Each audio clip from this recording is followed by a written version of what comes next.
We'll note who's in presence, of course, and hopefully Kelly will show up after a little while. John, the doorbell went off. Oh, maybe that's Kelly. Is that what I that was? didn't I thought somebody's computer screen did something. Your computer? Yeah, I think. Oh, okay. Sorry, John, computer. Oh, There's like a ding back there. never mind. Never mind. Door's wide open. Yeah. Oh, the door is still standing in the door. Yeah. Hey, Tom, shut up. Okay, so first item is the Sumner treatment plant, pre-treatment. Yes, thank you. So as we've had discussions here the last year about, we've been talking about NPDS, and this is both in the stormwater and the sewer side. And because of that, what we've been wanting to do for this next year here is really prioritize of providing a lot of information to the CDC and then working through the CDC on what these regulations look like and how we're actually going to make this happen. So today what we want to do is actually present informational only on what pretreatment looks like and how we are involved, both the City of Sumner and Bonney Lake. And we have a number of staff here that's joined us. We got Michael Fosa, city engineer, Ron Bessinger, the treatment plant superintendent, and Andrea Henniger, who will be presenting the information, but is also the pretreatment coordinator. So yeah, if you'd like to present, Great. go ahead. Thanks for coming. Thank you. Thanks for your time today. As you know, I'm here to talk about the program, the pre-treatment program, which is a program that Bonney Lake and Sumner will be developing and implementing through our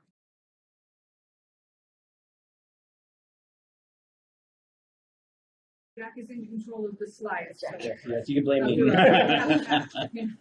Who's run the show here? So today we'll just brief over federal and state water quality regulations. We'll talk about pre-treatment. What is it? Why is it important? Does the program impact? And all right, so first I'll just take you back a couple of years. In 1969, the Cuyahoga River caught on fire. This wasn't the first time that it caught on fire. Because the river was used for the disposal of commercial and industrial waste, the Cuyahoga River caught on fire 13 times over the span of 20 years. This picture is from the largest and most devastating fire in 1953.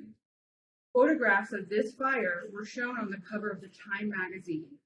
The 1969 fire literally sparked the modern environmental movement. This final fire is, in a way, the reason I'm in front of you today.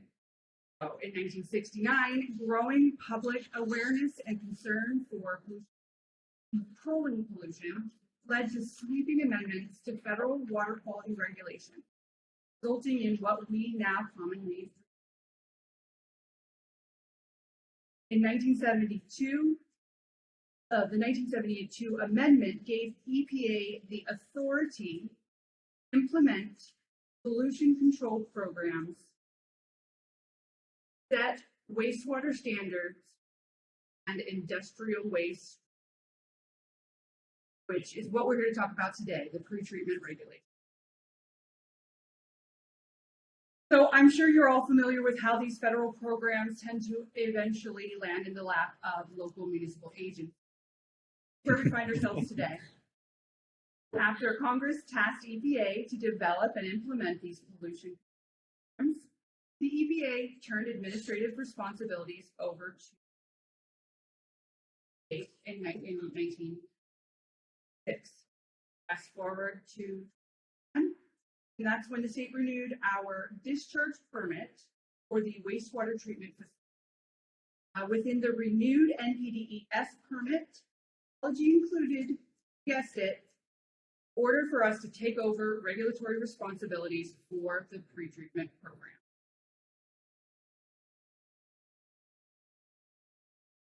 So now that you know how we ended up with the baton, we'll talk about what we're being made to do.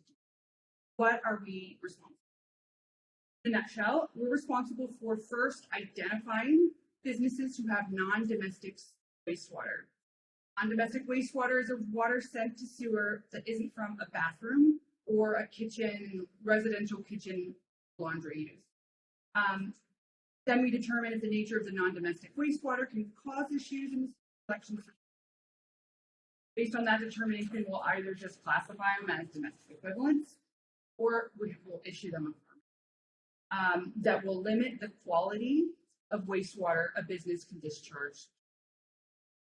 We're responsible for monitoring these businesses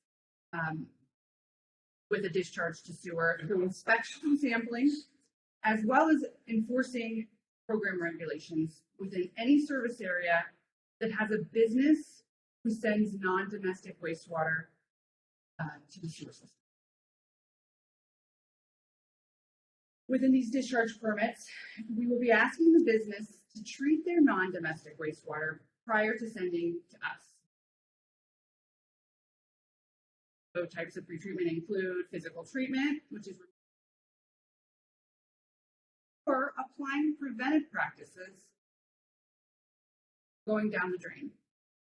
There's also chemical treatment, best concentration.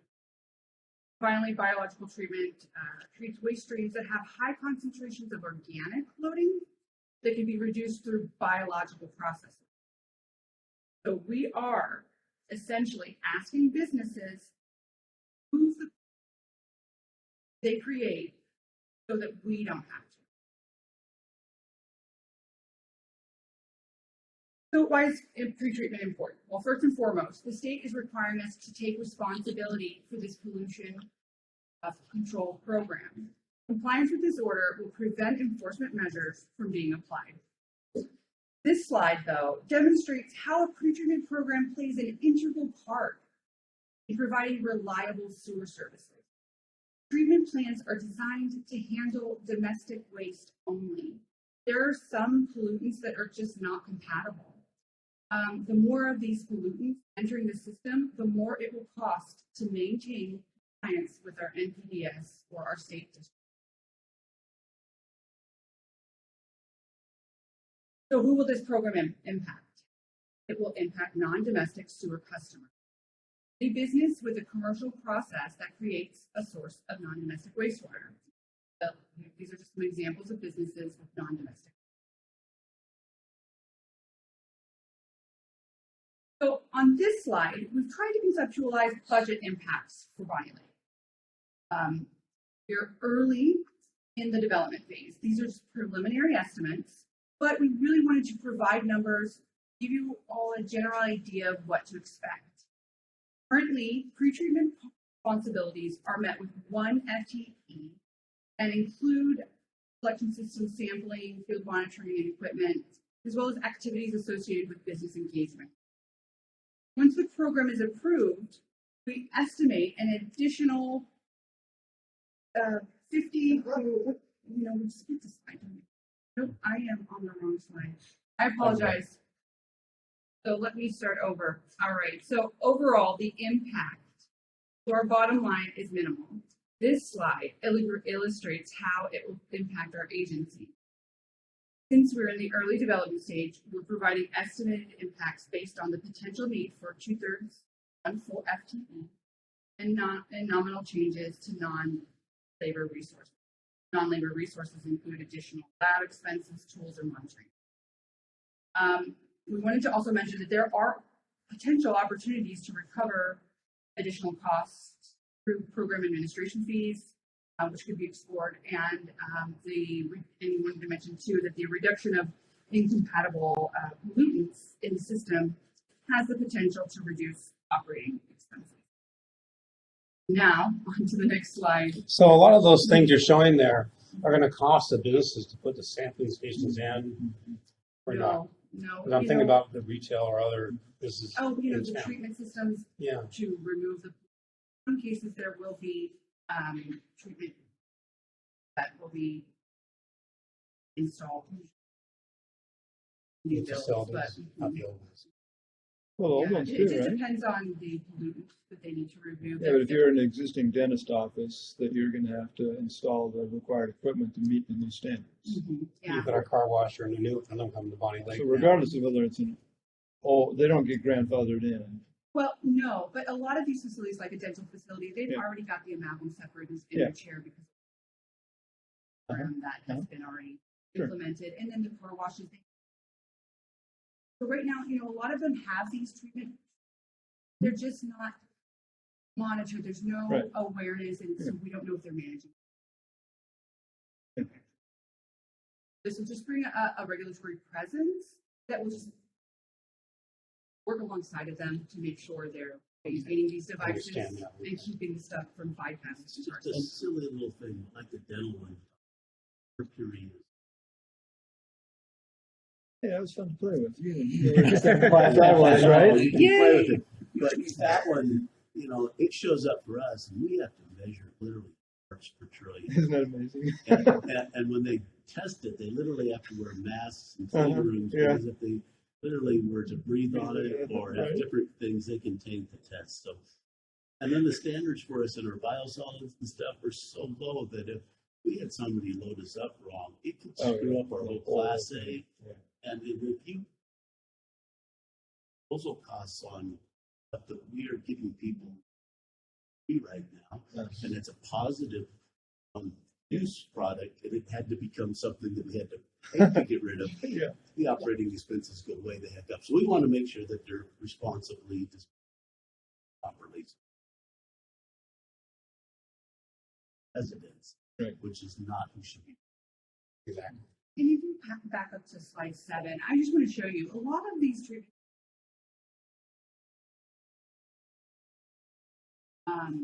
Minimal. It's minimal impact. So the first picture, physical treatment, that is an example of an amalgam separator added.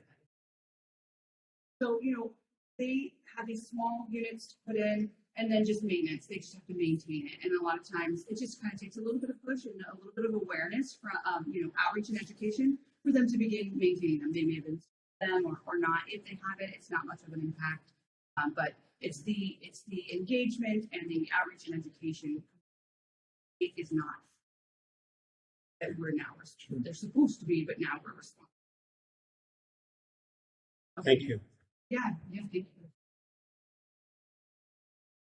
All right, so yes, we're on the slides. Here we go. On this slide, we tried to conceptualize budget impacts for Bonney. We're in early. I want to emphasize we're in an early development phase. So these are just preliminary estimates, but we wanted to provide numbers to give you all a general idea of what to expect. So currently, pre-treatment responsibilities are met with 1 FTE. They include those non-labor costs and resources that I mentioned before. Once the program is approved, we estimate an additional $50,000 to $100,000 could be added to the Bonney Lake annual sewer budget for pre-treatment systems. The numbers provided under future Bonney Lake program costs, they reflect the potential annual budget for this program after the inclusion of additional resources required to implement a full.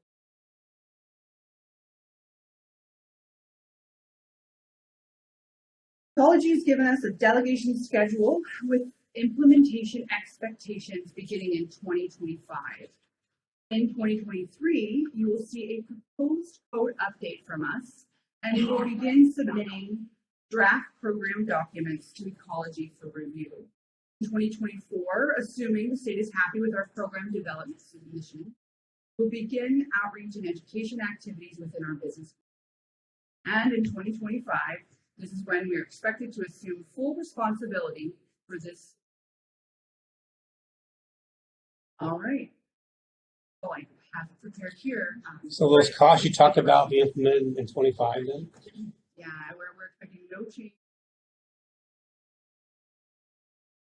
We're trying real hard to lower our rates to our citizens out there too, you know. Did that, so the regulations, because I would imagine Sumner's gonna have a set, Bonney Lake's gonna have a set, additional code regulations. Hopefully we'll be able to kind of mirror, they're gonna be exactly the same. We're working together now. We have a consultant that we're looking at it, and we do plan on mirroring that, and that's something that we're going to push forward to again. Work with you on and see what that actually looks like. Since they're going into the same plant, you know, business owner, I would have the expectation that operate the same. Exactly. I think it's just going to give us the authority to implement this program. And right now, that's why we're working on a background of what that actually looks like, and then we'll determine the actual resources. But the cost is very soft. We don't know what the actual numbers yet. But if Sumner's gonna, because they're kind of the, they're our service provider, if you will, right? They can develop the regulations, and then you guys can kind of look at them and say, yep, I agree, or something, or maybe we need to tweak whatever.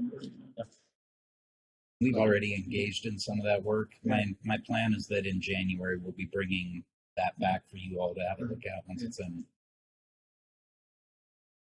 The state's really happy with having the same regulations on both entities. Oh, hopefully, That way when they look at it, like, oh look, they're treating their entire service area the same way.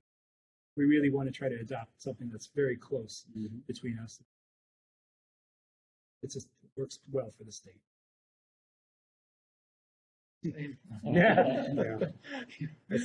To the extent of, I don't know what, because there's when you get down to doing the regulation, monitoring and code enforcement and stuff like that, there's more stuff, more labor hours involved in that kind of aspect. And I don't know if because are you guys planning on like adding an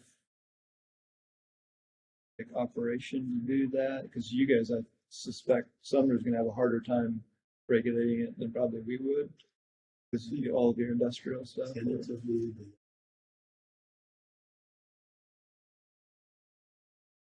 trying to keep it to where on the more technical and treatment stuff we would.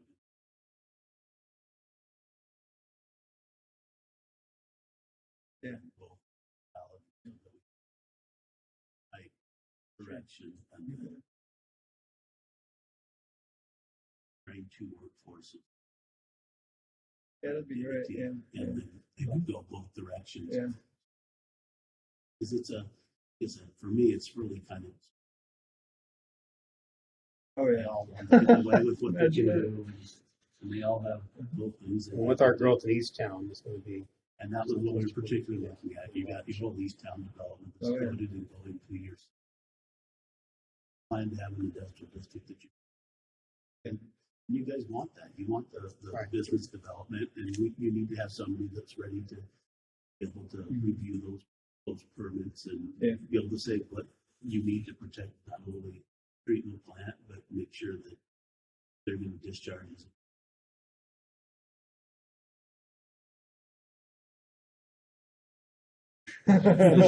Yeah, sure. So, I mean, our focus has been that essentially Sumner would take the lead. They have the experience in it. Exactly. But then we would be coordinating with them on permitting, and then having our staff actually look at it too, because really they have a lot more users that this would impact than we would.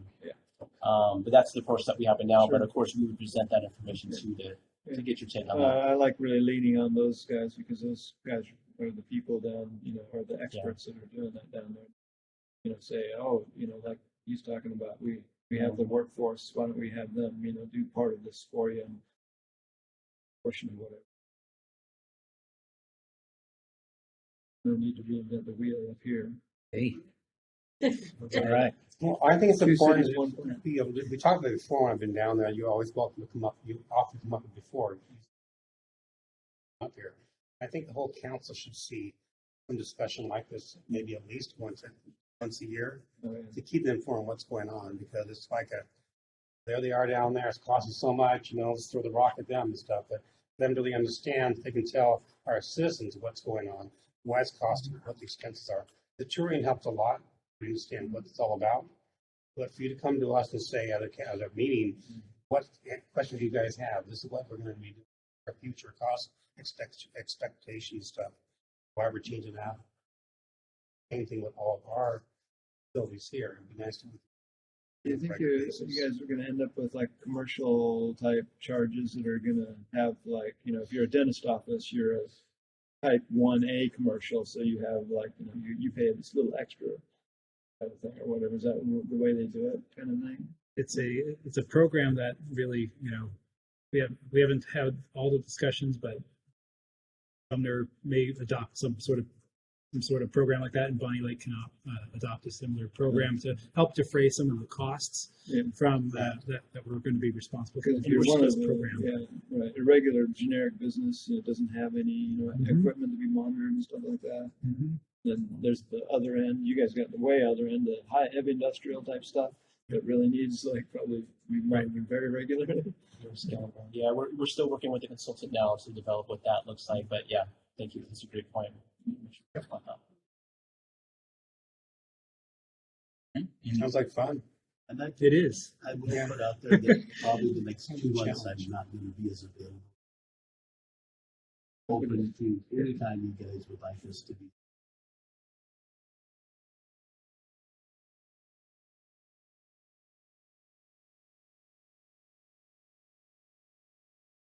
Anything else, that you guys are always welcome to come down and see if you're really for spending money on. I'm more than welcome. You're welcome to come.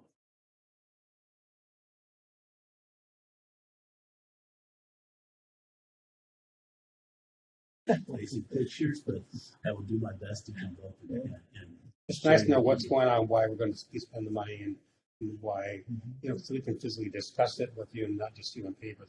The cost is going to be, and we got to figure out with our water And and sewer rates. I've been talking with Jack here, and he and I are going to be partnering on some presentations that we'd like to bring forward to council in the early part of next year. Just updates, general get to know your utility system type stuff, to be able to hopefully satisfy that need.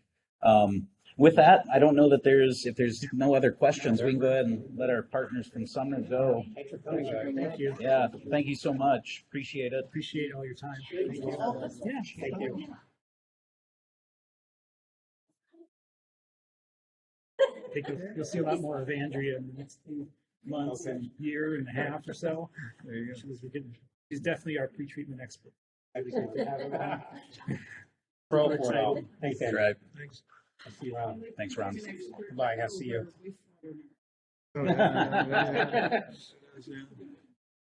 Just sent down the hill, It drops and goes down there. We don't know what happens. We want to be your fifth. Yeah.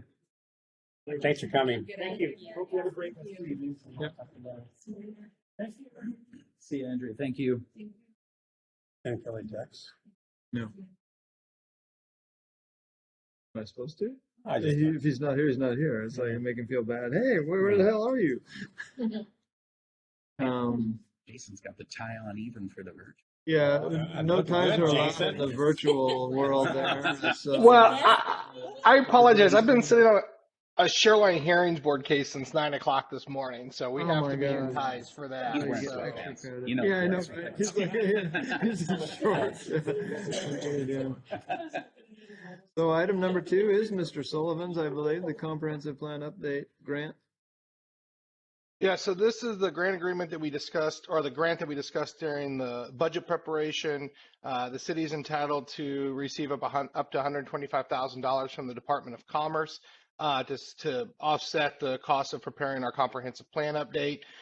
Because it splits 2 state biennium budgets, because their calendars are different than the cities. We get $62,500 under this grant agreement that has to be expended by June of 2023. Then in probably June or July of 2023, we'll have another grant agreement that we bring forward that will be for the remainder $662,000 that has to be expended by June of 2024. That's kind of how we get to the $125,000. The grant doesn't require any additional work from the city. There's no to get the grant, you also have to do something above and beyond. This grant is simply to cover the state mandated, to cover a portion of the cost of the state mandated update. So there's nothing in the grant agreement that we wouldn't be doing if we didn't accept the grant. So if we accept the grant, we do the work that we had planned on doing and we get the money from the state. If we don't accept the grant, we still have to do all the work, but we don't get the offset funds from the state. The biennium budget did assume that we'd be accepting both grant agreements to a tune of $125,000. Sounds good to me. I don't know why you wouldn't accept it. Yeah, it's fine with me too. I know there's a couple of council members that had some technical questions about it. Those that able to go through a workshop before it needs to be adopted or anything? Well, we would like to get it approved by before the end of the year because we're already burning time on this grant. Workshops tonight. Yeah. And I'd like to get contracts in place in early January to start doing the work. Yeah, did you have any contact with some council members that had concerns and such already, or I don't know if it's been No. like kind of already, worked over No. with the, no? Not reached out to me, but as I said, everything that's laid out on page, Yeah. Are you going to be available the next council meeting? yeah, and I was just going to mention that everything that's laid out on page, I'm just trying to get down to the page of the grant of your packet.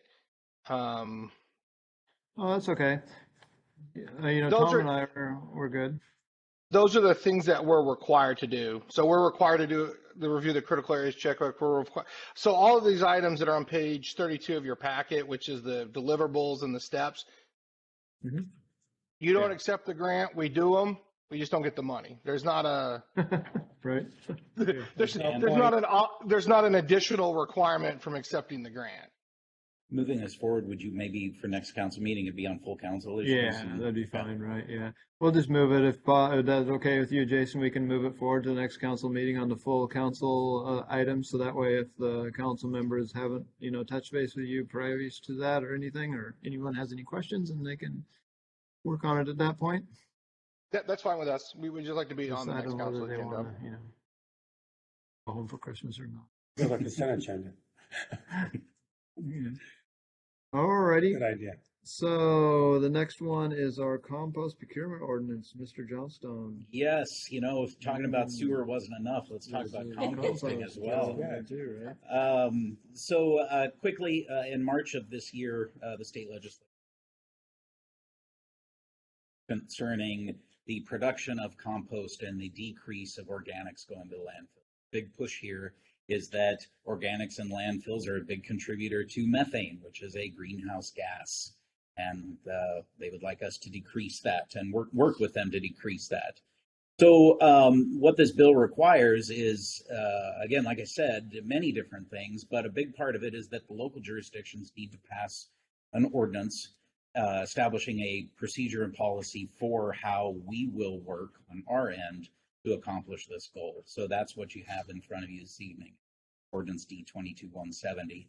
The idea behind it is that as more organic materials are diverted and recycled, they need somebody to buy all this compost. So they're going to first go to local government and say, hey, for your projects, you're going to include this spec in your project specifications that says where possible you're going to purchase compost instead of what we would have normally. Jack will also be looking at different operations efforts if they need to purchase, if they're doing landscaping stuff or something like that, they would purchase composted material instead of what they would normally in order to finish their projects. So what this is doing here is this is our part of the larger legislation. This is, as I said, the ordinance setting up the program. It's still a couple year process, I believe, because John and I, early on when we first found out about this, had to talk to Josh Metcalf at Murray's in order to get a little bit more information, because it's going to create a big thing for our local service providers who collect all the garbage. I imagine we're going to see new cans that we have to take care of and dispose of particular types of household waste into, food waste and so on. So it's going to be a pretty big deal and something we'll be hearing more of moving forward next year in Jason's work on the comp plan. The other component to this that local government needs to do is that we need to start working to identify potential areas for composting facilities, and that needs to be documented in our comprehensive plan. So Jason and I will be talking more about that next year as we move forward. But for now, the deadline was January 1st, 2023 to get this ordinance in place. So right here in the nick of time, that's what I'm pushing forward. Just made it. That's right. Yeah, is that one, because did they change because I know they were kind of pointed a couple RCWs, right? That 4319A kind of scenario there. Because I don't know, has that been changed or something? Because the part of the 4319 that I was reading, the requirements, the cities that got stuck into this new program were only 25,000 and above. It was that, or also cities that collect organic materials. So like yard waste fits that definition. You have yard waste collection in Bonney. So there's an or in there. Yeah. Yeah, I actually started to go that direction, and actually went to the attorney and was like, "Are you sure we have to do this?" And through a little bit of work, yeah, we established that because we collect yard waste, which is organic material, we are part of this as well. Cool. Interesting. Yeah. Okay.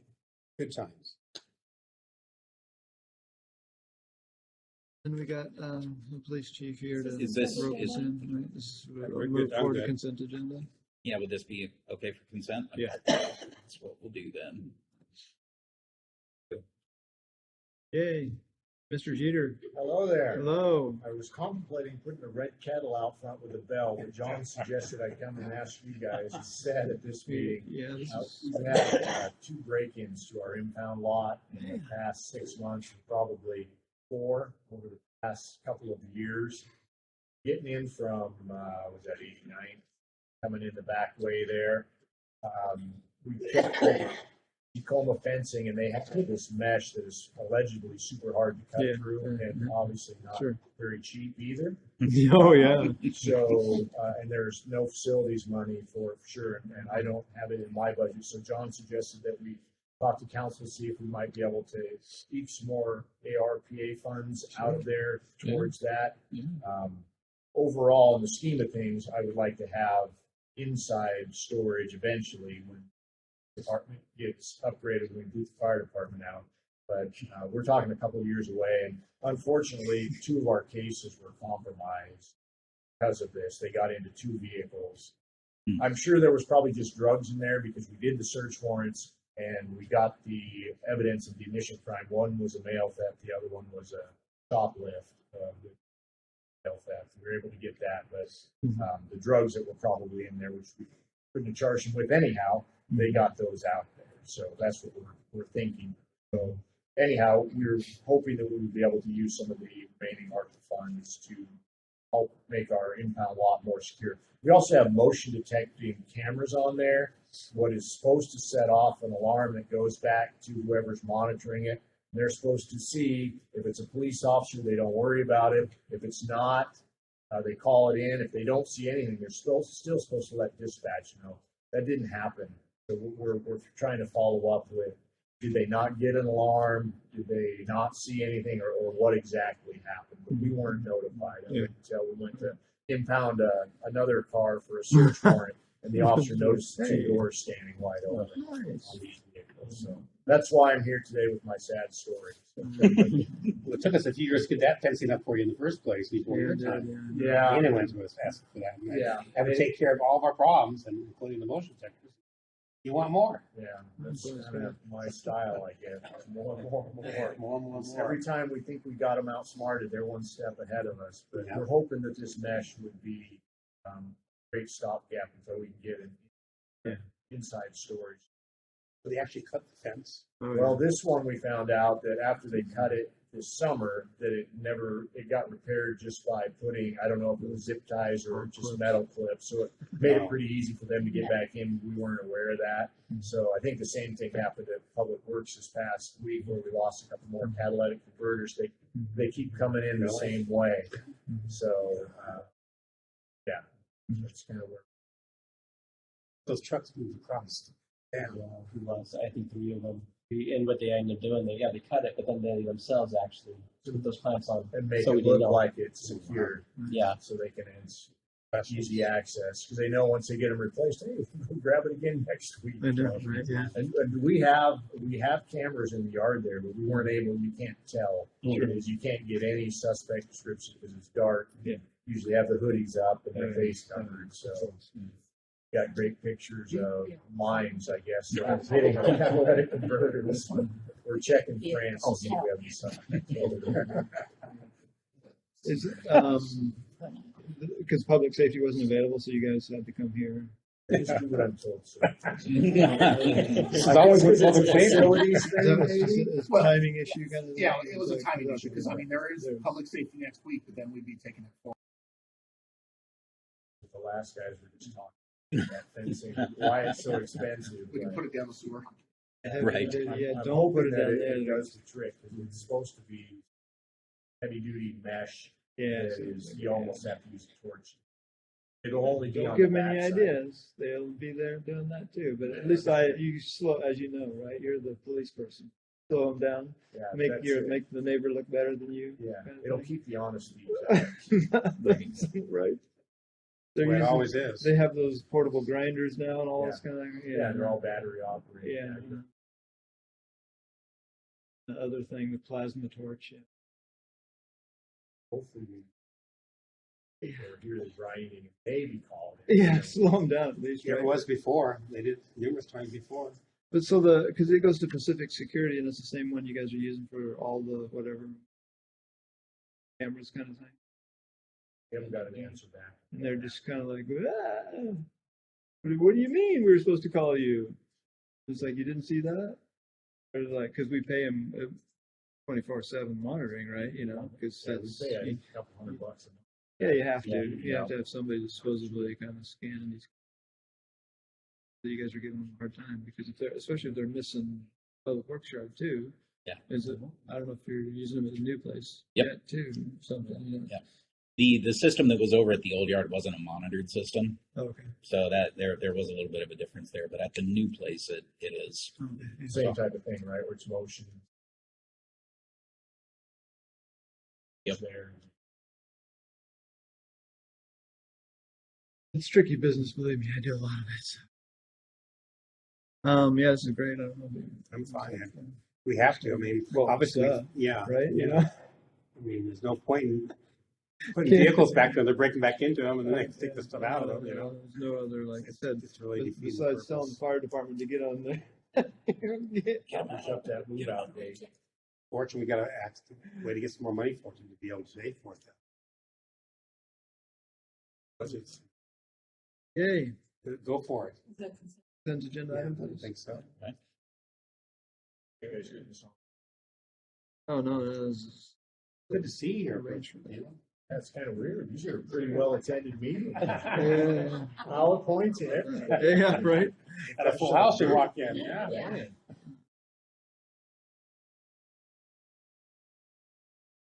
Back to compost. Yeah, right. Now you know too much about it. Yeah. You're like, really? No, yeah.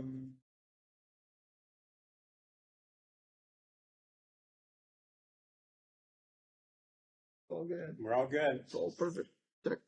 Any, I found one for the one tonight too. Only one correction. any open discussion items? Well, I was talking to Jack about, you probably heard it when you walked in, about the dog park. I'm not sure if that applied to us, so, but in the Which dog past, park? The our one dog park, by whatever. by the school, Bonnie elementary Lake school. Elementary. And we had talked about it one time. Neil said dog park's great, he loves it there, but the people around don't like it. Well, And they signed for it Yeah. when they moved it in. Yeah. Since then, they don't like it. And the problem with the school, with the soccer mom stuff there, Yeah. there's no place for people to use it and access it. Up there, we've lost, had a few trees fall down, neighbors fencing. Anyway, there's someone come to me today, talked to both you guys briefly, that they want to do it, help sponsor, and upgrade our dog park with some more, a corporate sponsor, stuff we put out there. Mhm. So I talked to all of our BDL, BFI people and stuff. We want to go and do that, and what we put in there and want to be able to make it portable. We'd like to have us discuss in the future. I'm going to bring up the council tonight, you're all aware of it, that maybe when we start moving things, the old city hall location stuff, put our dog park over there someplace. So we had in our original plans go out there. Maybe we could do that. Maybe some money we're going to go out and make it a premier event for our beautiful Bonney Lake, our dog park, and all new facilities. Easy access that way instead of having to hang out that night over by the old dog park and stuff. FYI Okay. for next year. Yeah. Keep the discussion for that. No, and I talked about snow, it went pretty well, I understand. Like snow. I like snow, all went well. Guys are all learning the equipment stuff. It went well, just a little bit earlier than we were expecting. Surprise. Very earlier, so Good. we got to handle them. I was surprised when I walked out Sunday morning. Well, the only thing I have is, one of the people was asking, the councilman was asking too about that one house that's right behind the post office, you know, eventually be the road that everyone Yes. through there, right? Yeah, kind of thing. Is that a long-term lease on that thing? I believe it's annual, because she calls me every year when she's about to renew Yeah. and asks me if we're punching the road through next year. Yeah, And I right. tell her no, and she renews her lease. So yeah, it's an annual lease. Yeah, can we get some information on how that is laid out and stuff? Basically, I probably would disagree. Because I know Terry was interested in looking at The layout of the road or the the, lease. a copy of the lease? Because I think the idea is to like, and it might, that probably wouldn't happen next year, but it'd be like, oh, okay, well, this would be the last year we're gonna lease to you because we're gonna, you know, get rid of that house kind of thing. At least to get it like in baby steps. Yeah. I don't know. Yeah, it's managed through our management firm and Oh, okay. I can get a hold of Those them. guys. do that. Yay. I don't have anything else. You guys got anything you want to Good. toss in there? Yeah, we're good. Last meeting of the year. And Yeah. no Kelly, right? No Kelly? No Not Kelly. Kelly. All right. We're adjourned then. Thanks. Awesome. Thanks, Jason. See you in a few. As Jay said.